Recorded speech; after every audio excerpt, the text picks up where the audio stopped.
Welcome. Hopefully everyone's doing okay today, doing all right with the warm weather. I haven't been outside. Is it warm? Yeah? I imagined. I'm so sorry for those of you that had to trek across Aldrich Park today, but I'm really, really happy to see all of you. Hopefully we're all in the right spot.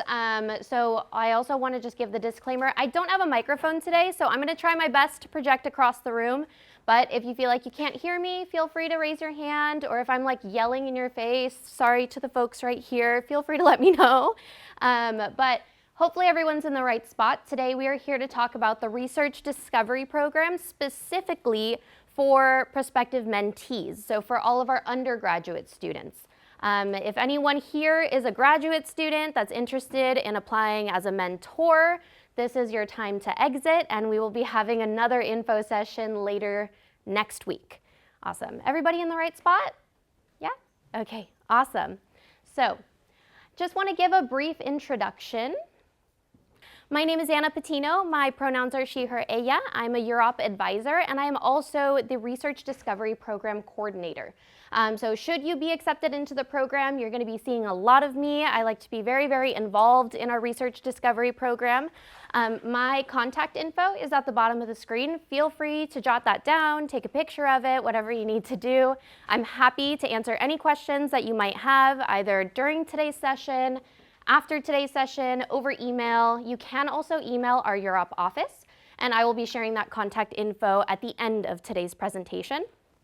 If you have a question during today's presentation, go ahead, raise your hand for me. I do anticipate having enough time to answer those questions, but I will also stay after to see if anybody has any more specific ones that you didn't want to share with the group. All right, so I definitely do want to share what is the Research Discovery Program. I'm sure a lot of you probably came today wanting a little bit more information. Maybe you saw our flyer at AIF. Was anybody at the Anteater Involvement Fair this year? Yay, awesome. So you all got to experience the scorching heat that day too. I'm really excited for all of you. So the Research Discovery Program is a program that prepares undergraduate students academically, professionally, and personally to conduct research at some point during their academic studies at UCI. So that does mean that you will not be doing research in the program itself, but it is focused on research. And I'll explain a little bit what I mean by that. It'll be a little clearer as we kind of move through this presentation.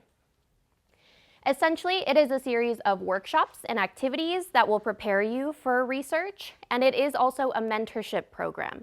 So we are accepting 25 graduate students in various fields to mentor 100 undergraduate students in, again, various fields. Folks from all disciplines are allowed to participate, so I definitely do encourage you to not only apply yourself, but also tell your friends about it, regardless of whether or not they're in a, quote unquote, research heavy field. There's tons and tons of research happening here at UCI, regardless of what your major is, or if you're undeclared. We do offer class credit for the Research Discovery Program, and it is only open to first-year students, so first-year freshmen or first-year transfers. So welcome to all of my transfer students as well. Hopefully we have some in the room today. And if you want additional information, our QR for the web page for RDP is on the screen, but you can also just get to it through our regular Europe website under Europe Opportunities. Our goal with the Research Discovery Program is for you all to participate in conducting research at UCI before you graduate, and during that time to become a Europe Fellow, and hopefully reap all of the benefits that come with being a Europe Fellow as well, right?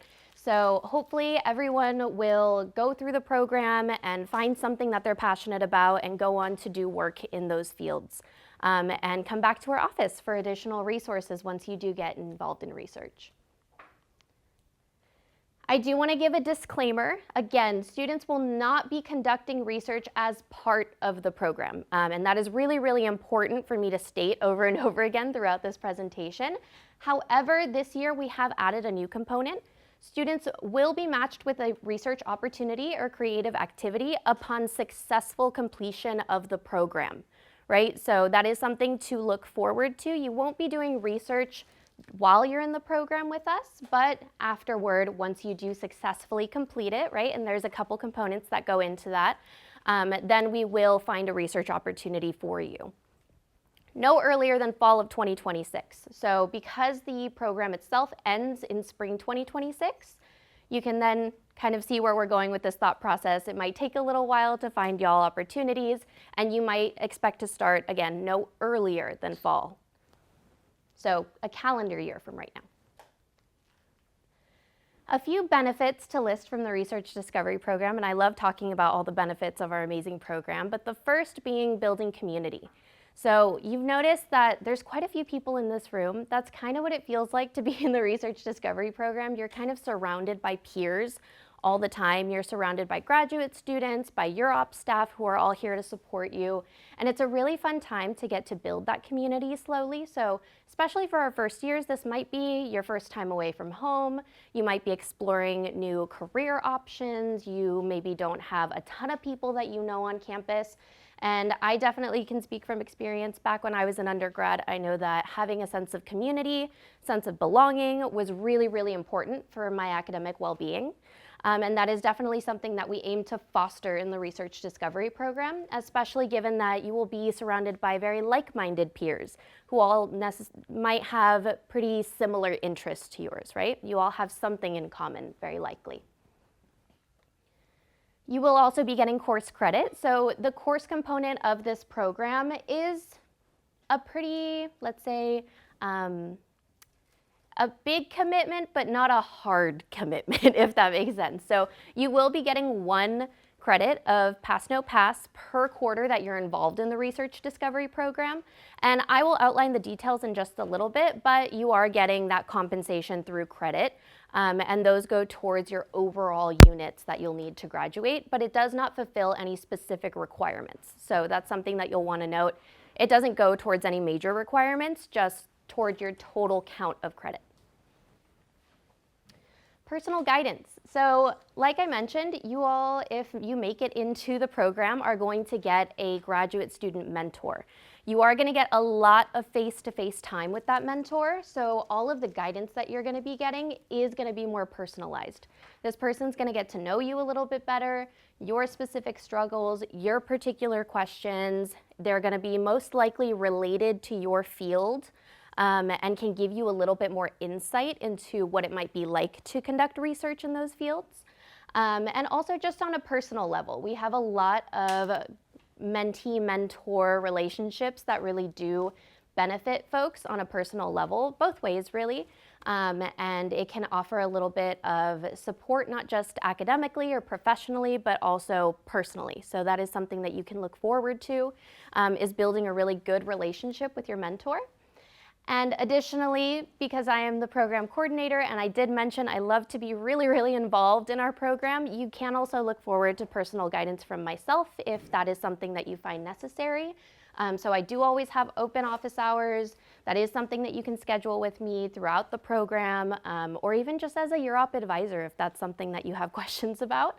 And the more we get to know our students, the better we can help them, right? So that cohort of 100 students, I personally work with them for those 2 quarters, and I get to know a few of them pretty well. So that is something that I personally look forward to, and hopefully you all do as well. We do also focus quite a bit on skill development. So when I talked earlier about how we prepare you professionally, academically, and personally, a lot of that focuses on skill development, specifically career development skills, and also what you can think of as transferable skills. Sometimes I use those terms interchangeably, and that is because all of those career skills are transferable, and that is the hope for you. So all of the assignments, all of the classes, lectures, activities have been created with developing skills in mind. Right? Because you are going to have to develop some of these skills before you get into a research opportunity, a creative activity, a research lab, independent research project, whatever that might be. Skills like communication, organization, time management, professionalism, learning about different types of technologies that you can use, etc. And once you do develop those skills, you can go ahead and take those both into research or into some sort of career that you might be building towards and beyond, right? I do want to keep in mind that Building skills can sometimes not be like the comfiest, right? We have to work really hard at building some of our skills. Some of us are really naturally good at some things, and sometimes we have to work really hard towards others. I'm sure you all saw that my tech skills, not great, right? But maybe one of those other skills is something that I'm really great at. So some things might take a little bit more work, and I think in general, you'll find that with the research discovery program, you really do get out what you put into it. So that is something that I want to mention now and kind of plant the seed for, that there's a lot of opportunity to grow exponentially, but that is something that is up to you partially. So I always do like to give that little, not necessarily a disclaimer, but just kind of something to think about.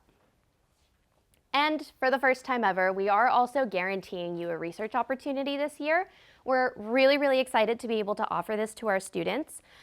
So like I mentioned, we can guarantee you a research opportunity or a creative activity, but that will not be until you successfully complete the program. So that is going to be only for the folks that do meet the program requirements. Of course, students are more than welcome and actually encouraged to find their own research opportunities, which they will be able to do with our support throughout the class. And we do find that some students actually prefer to find their own research opportunities because they can be a little bit more personalized and a little bit more geared toward what they specifically find interesting. I think both are going to be equally helpful, both options, but at least you kind of have that safety net in the background, right? So that is something that, again, we're really, really excited about, and I'm really excited for all of you to experience. So in speaking about these benefits, of course, I think lots of students would benefit from the Research Discovery Program, but in its current form, there are going to be certain students that benefit from it a little bit more than others, right? So we want to keep in mind that students who need extra support to get into research will really benefit from this program. So you might have caught on a little bit about the timing of the program specifically, right? It's a little more slowed down than your average timeline that some folks might experience. It is a commitment for both winter and spring quarter. So if you're sitting here and you're thinking, but I want to get started on research now. I want to start contacting faculty tomorrow, right? Or you're looking through the UROP resources, you've been to one of our workshops and you're thinking, you know what, this clicks for me and I just want to go ahead and get started. That's amazing, and I think that UROP resources are really great and can help you, but maybe RDP is not the space for you, because we are definitely going to go at a slightly slower pace in order to offer that support and in order to build those skills that I keep talking about, right? So something to keep in mind for yourself as you're making the decision on whether or not to apply. Students who want to narrow their research interests would definitely benefit from this program. We get to hear from a lot of guest speakers, faculty, grad students, some of your peers, sometimes UROP fellows or UROP peer advisors who get to kind of share with you what their experiences have been. And for a lot of folks, especially those who might be undeclared, who might have been in between different fields that they might not really understand, if you're between different topics that you might not really have a good grasp on, especially if we're first years or this is our first time at UCI, it can be hard to decide what you really want to focus on, especially when everyone keeps talking to y'all like it's the one decision that you're going to make for the rest of your life and you can never change your mind. That's not necessarily true, and this is a really great place to kind of figure out what it is that you do like and what type of research you might be interested in and what things you're not interested in following, right? So that could be a really good benefit that you can get from this program. Students who are all right with waiting to get started in research, kind of the same point I made before. If you're all right with waiting, definitely come join. We are, again, moving at a slower pace than some of your peers might be. And students who are committed to developing their professional and personal skills. So this ties back to what I said about getting out what you put in. Developing skills, again, can be quite a bit of work, but we're here to support you and we're here to take that time and make sure that you develop those properly and to help you where you need that help. So definitely if that sounds like something that you would like to experience, then you would definitely benefit from the Research Discovery Program. I would also like to note that students who are committed to diversity and have faced significant challenges are encouraged to apply. Here at UROP, our goal is always to make research and creative activities more accessible to every single one of our undergraduate students, regardless of any background or experiences that you've had. We believe that everybody should get involved in research, of course, but that is something that I do want to note. So, I know I just shared a lot of information. Let's talk a little bit about eligibility. So I know we went over who would benefit the most from the program, but who is allowed to apply to the program, right? Hopefully that's everybody in this room. So again, first-year students. RDP is only open to first-year students. First-year freshmen or transfer students are eligible to apply. And you have to be enrolled through at least spring 2026. So again, the class does go until the end of spring 2026, so you can kind of see where we're going with that. You have to be enrolled during that time. Students with no college level research experience. So if you've done a really cool research project in high school, I'm sure it was very impressive, that doesn't count as college level research experience. You're more than qualified for this particular program. If you've done college level research experience, whether that was with a professor at a different university, a community college, anything like that, that does count as college level research experience, and you do not qualify for the research discovery program. So if you have questions about whether your particular research experience or lack thereof makes you eligible for the program, please feel free to let me know. I'm happy to answer questions. And most importantly, arguably, is class attendance. So because we do have a course tied to this program, you have to be available during the class time. Classes do happen winter and spring quarters, Tuesdays from 4 to 4:50. They are in person, and you do have to attend in person. So that is something that I do want to throw out there. You'll likely hear me repeat myself from here on out with that point quite often. Given the nature of the program, given that we'll be doing in-class activities, meetings with your mentors, discussions with your classmates, all kinds of in-person activities, it's really, really hard for folks to catch back up once they've missed a significant amount of class. And at that point, you're not really preparing for research, right? We're not building those skills that we want you to build. You're gonna benefit the most out of being here with your peers. So that is why we're so strict on that particular eligibility requirement. And we are really hoping that you make some time in your schedule to be available during that time. All right, so arguably this is what students typically have the most questions about, is who their mentor might be and how we go about choosing mentor-mentee matches, right? So mentors will be a UCI graduate student, hopefully in a related field to yours, that has likely completed the Mentoring Excellence Certificate Program, or MEP. So we do have a preference for graduate students who have completed this program, given that it gives them that extra little bit of training and knowledge. But rest assured, they do also get trained on top of that. And I personally oversee their training, so we're very, very sure that they're super qualified to mentor all of you. And the match is based on a number of factors. Most notably, it's based off of the pool of applicants, so who actually ends up applying. Both the mentees that end up applying and the mentors that end up applying, and whether or not their research interests overlap in any way or any of their other interests overlap in any way. The school that they are in plays a factor, and also general research interests might play a factor. 4 undergraduate students are matched with 1 grad student. So when I talk about meeting in your mentor groups and getting to talk to like-minded peers who have similar interests to you, that's what I mean, right? You're automatically going to be matched with 3 people who likely have something in common with you, even if at the very least it's something research related, right? And oftentimes we find that people end up being really close with their mentor groups, which I think is really cute. And you end up making friends with people that you get to see at least once a week.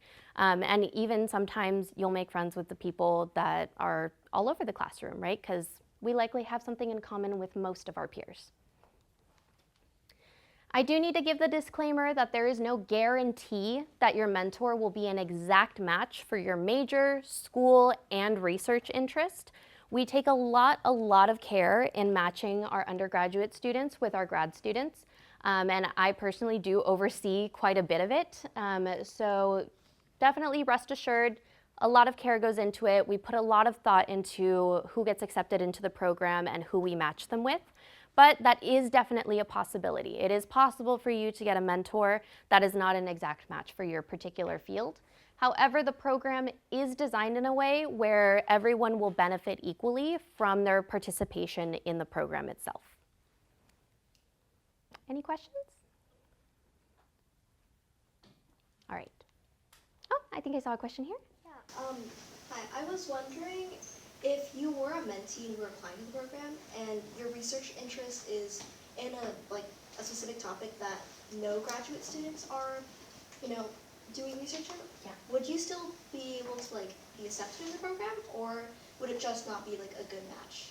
Great question. So, complicated answer, but yes, there's always a chance that we will still accept the student into the program, given that we try to choose students based off of a certain amount of criteria that we have, right? And we want to make sure that we're able to help that student develop. If we can find a mentor that is suitable for that student, absolutely. It isn't always a perfect match, but definitely to where we feel that they will still benefit from the mentorship. Yeah, great question. Yeah. Any other questions? Yeah? There's 25 mentors, correct? Correct. Is there a lot of variety with the career fields that they're focused on? I would say so, yes. So we are expecting mentors from every single school to apply. And we are expecting mentees from every single school to apply. So we do get quite a variety of students. Of course, there are some fields that are a little bit more largely, what is the word? Oh my gosh, I'm blanking. But there's more of them, right? Because the schools are bigger or because there's more research involvement from those schools. But during my time here, I have seen applicants from every single school.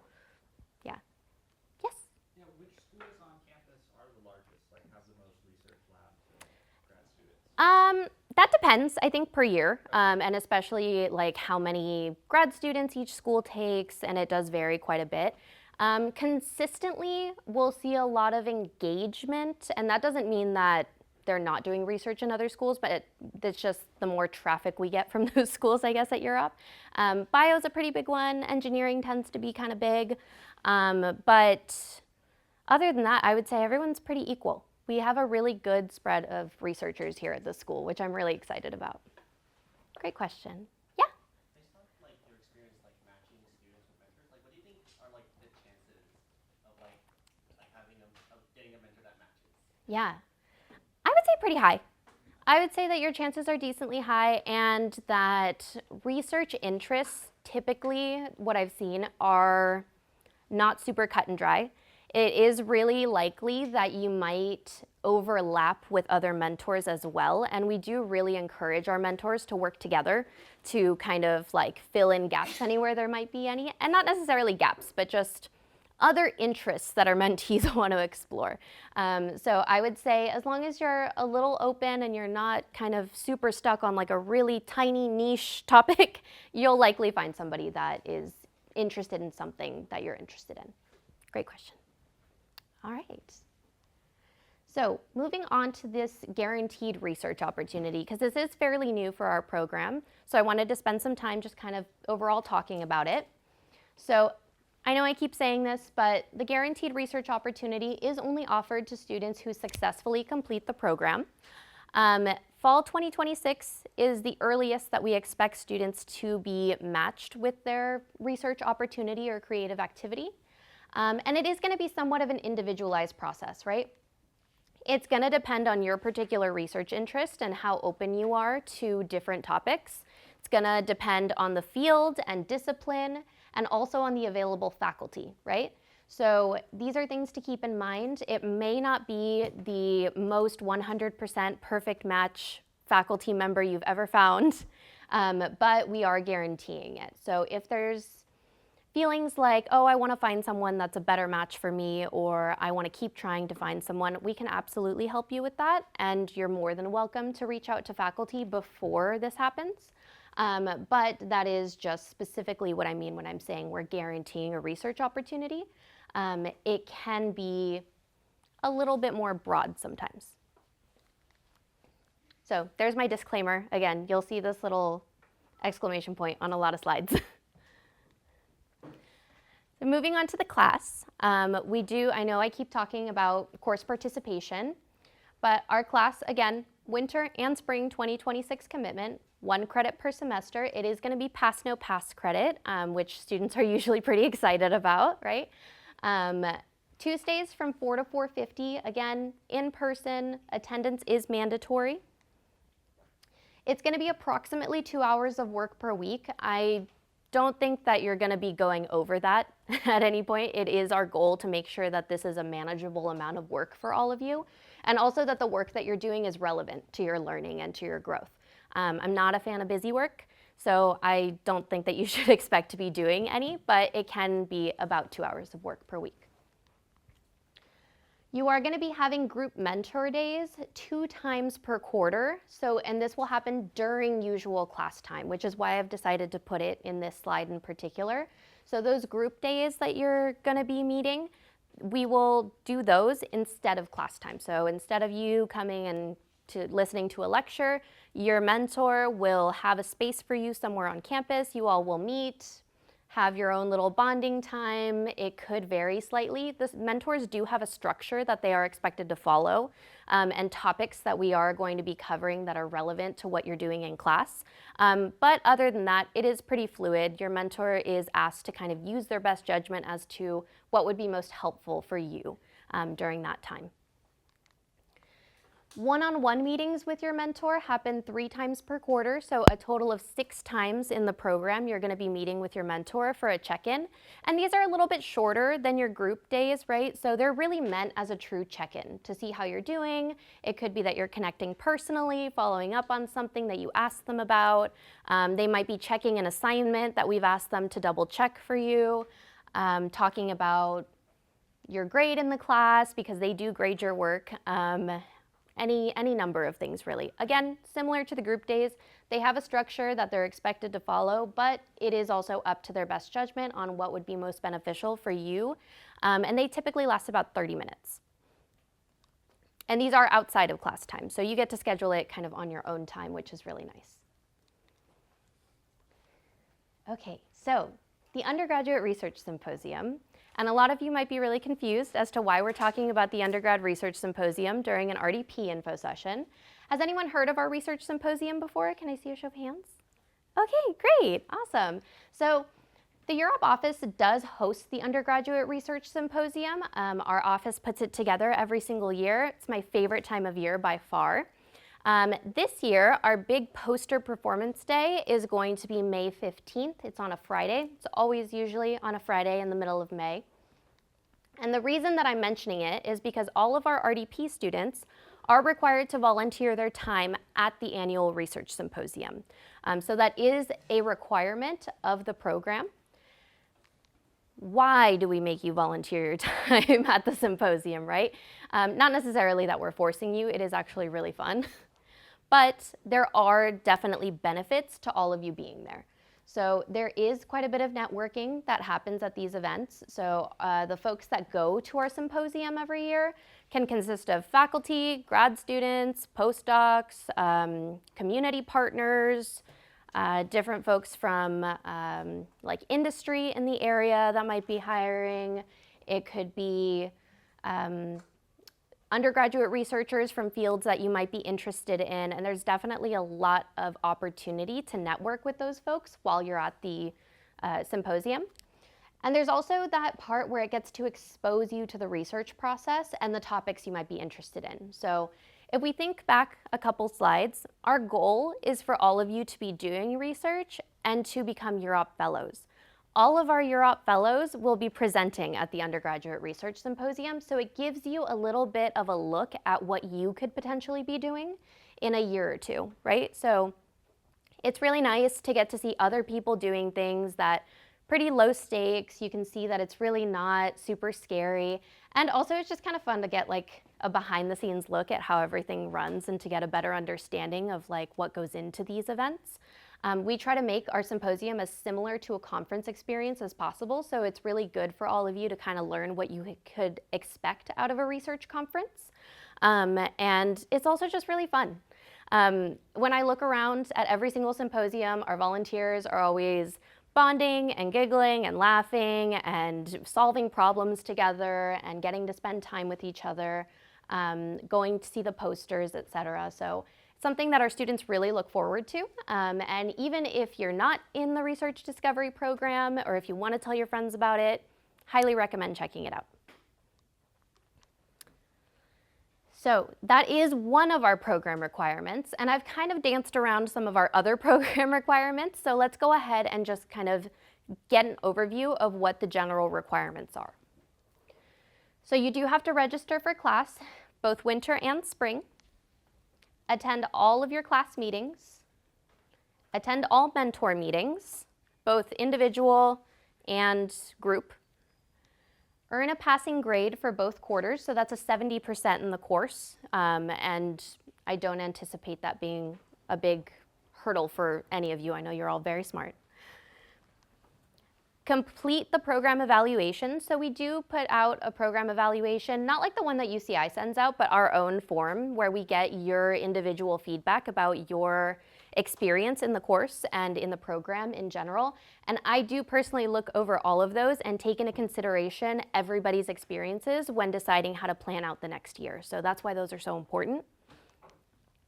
Volunteering at the research symposium, like I just mentioned, and attending the end of year celebration at the conclusion of the program. So again, another really fun day for all of you. You get little certificates for completing the program. There's food, there's music, and it is something that is a really fun time. It's a lot of bonding, I guess. For some folks, it's the last time that they kind of interact with their mentor group all together. So highly recommend that you set aside the time. If you do get into the program, that is a requirement. Okay, yes? What exactly, just to clarify, what exactly would volunteering at the symposium entail? Like, do we just have to attend? Do we have to do menial volunteer work? Do we have to present research? Great question. So it can depend on exactly where you are or where you're stationed to. It is kind of a typical volunteering experience, so checking folks in, helping with poster setup, helping to tell people where they should be going. Oftentimes you do get some sort of break if you're there for a few hours, so you can take some time to go look at the posters and talk to people. But it is kind of your typical volunteering experience that you can expect. All right, thank you. Yeah. Yeah. You said we have to have a passing grade for both quarters, correct? Yes. Who is grading our work, our mentors? Yes, your mentors are grading your work. Okay. And the program itself is pass-fail? Correct. Okay. Awesome. Any other questions? Oh, wow, lots. Okay. Let's start from here back. So for the students who complete the program, Mhm. they're guaranteed a research opportunity after, right? Correct. So for those students, will they be presenting at that symposium too after they're done with their research maybe? Great question. So you are guaranteed a research opportunity, but we're not going to force you to present. So that's a separate thing. If you would like to apply for a Europe Fellowship and become a Europe Fellow, Europe Fellows are required to present. So that is something to kind of look forward to. Sometimes faculty members will make you or want you to present anyway, even if you're not a Europe Fellow. So that's kind of up to your faculty mentor as well. But just because we're matching you with a research opportunity does not mean that you have to present at the symposium. Yeah, great question. I think I saw another hand here-ish. If not, back there. Can I join a research lab or while also enroll in the program? Great question. Can you join a research lab while you're also enrolled in the program? Yes, absolutely. So lots of our students have done that. That is definitely going to be somewhat of a personal decision, given that you'll have to be juggling the work that you're doing in the lab and the work that you're doing in class. We have purposefully designed the course so that the content is still relevant in the second quarter. Even if you're in a lab, we still do cover a lot of information that would still be helpful for you. And we do get a decent number of students who decide to be doing both at the same time. Great question. Another question? Yeah,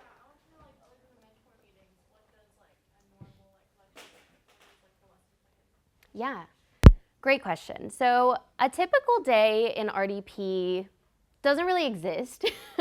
We try to do different things pretty often. So sometimes we'll have a panel of faculty in here answering your questions, talking to you about what they want in undergraduate researchers, talking to you about their research. Other days it could be a group discussion or activity that we're doing together. We could be doing something where I give you something for homework and then we come here and you ask all the questions that you need to ask, anything that was confusing for you. Sometimes we have guest lecturers from different fields that will come and talk to you about different processes of research.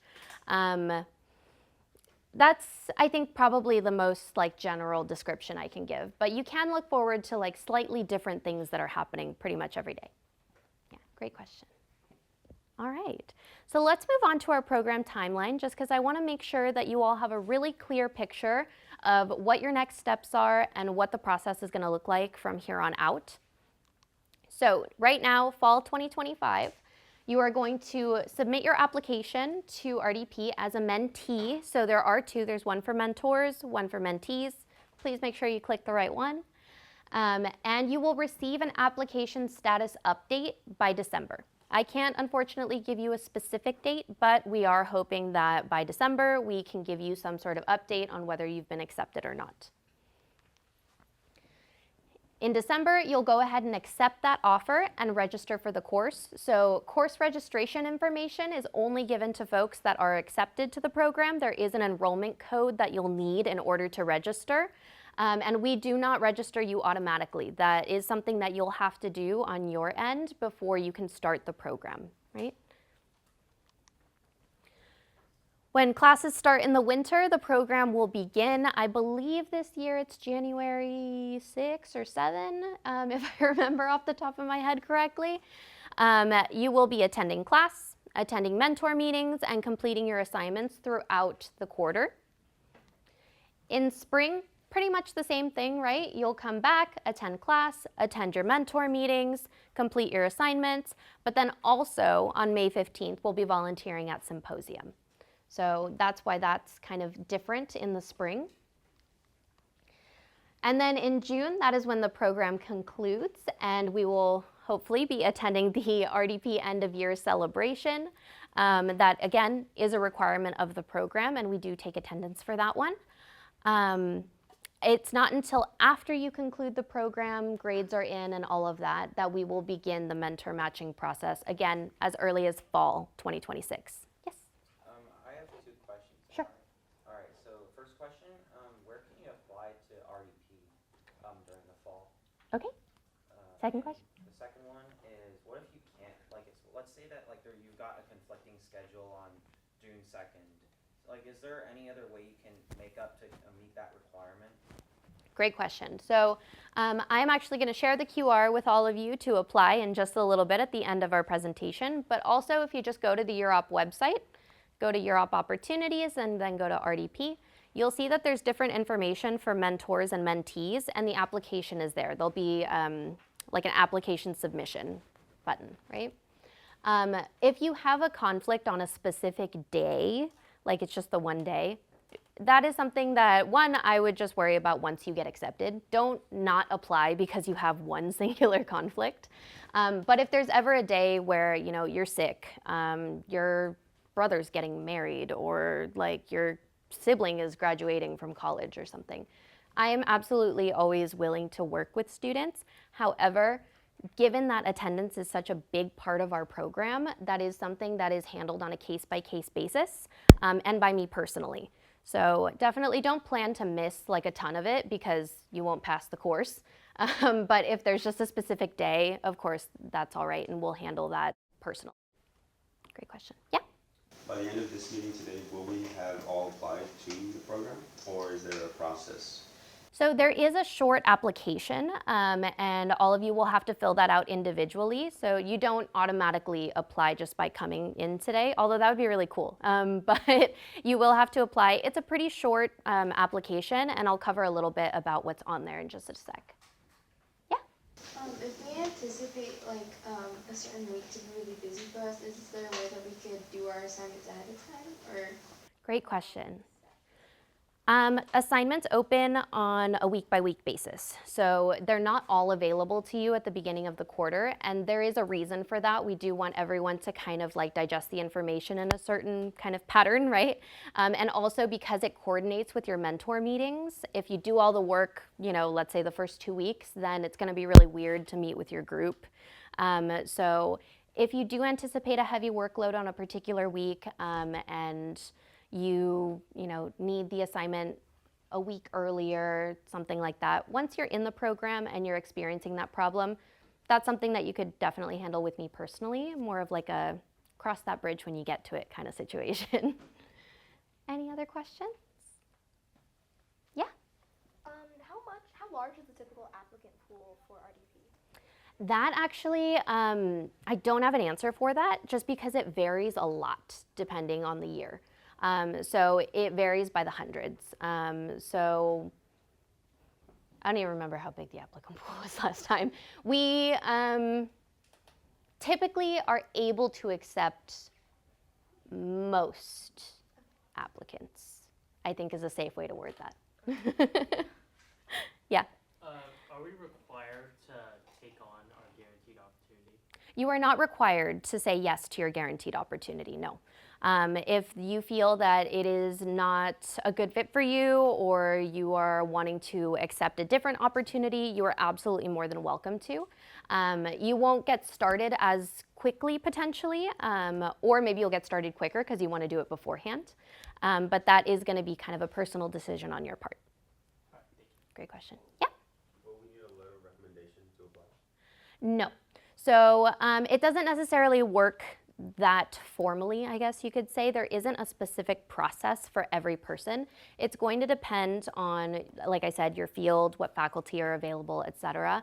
We're going to be getting a lot of support from our UROP Faculty Advisory Board. We do have a board here at UROP where we have one faculty member from each school representing, and they are going to be very helpful in our search for all of your research opportunities. Great questions. All right. So we're going to get to how to apply, right? Really, really, really easy. Step one, you're going to go to the application on the UROP website, like I said. Step two, all you do is open the application, answer the questions. There's going to be some general questions like your name, your major, your research interests, pretty basic questions. And then you're going to see 3 essay questions. And I say essay because they're long format questions. You don't have to write a whole essay. Please don't write an entire essay because I do have to read all of these. But write as much as you feel is necessary to answer the question. They're really asking a lot about your personal goals for the program, things like your experiences, why you'd be a good fit, etc.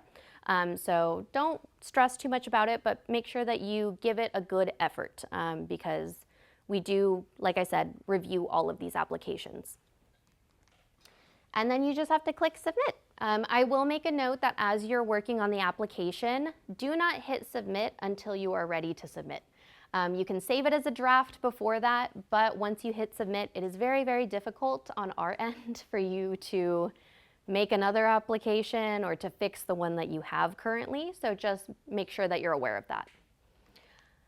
So the application is going to be through this QR. You can wait to do it. You can do it at home when you're more ready, or you could scan it now if you'd like to. Again, the deadline is November 10th at 11:59 p.m. Please make sure that you're not waiting until 11:59 p.m. to submit your application because sometimes our servers do get overloaded when everyone tries to submit at the same time, and you might miss the deadline. So definitely try to do it a couple hours before at the very latest, is my recommendation at least. You can always just go ahead and email us at urop@uci.edu if you have any questions. If our typical person that handles that email needs some help answering your question, they'll go ahead and forward it to me. So if you want to email me directly, that's totally fine with me as well. Our office, for those that don't know, is right around this corner. So we're here on the 5th floor of the Science Library. When you exit the elevators, it's the first office on your right. So if you ever have a quick question or want to stop by just to say hello, you can go ahead and pop over to the office. We are open from 10 to 12 and then again 1 to 3 p.m. on all weekdays, and we're closed on holidays. If you want to go ahead and give some feedback on our info session today, we do take all of your feedback very seriously, so feel free to go ahead and share that if you'd like. That does bring us to the end of our presentation today. We do have a little bit of time, so if anybody else has any questions that you'd like to ask, I'll go ahead and invite you to do that. But if not, thank you so much for being here, and I hope to see all of your applications. Thank you.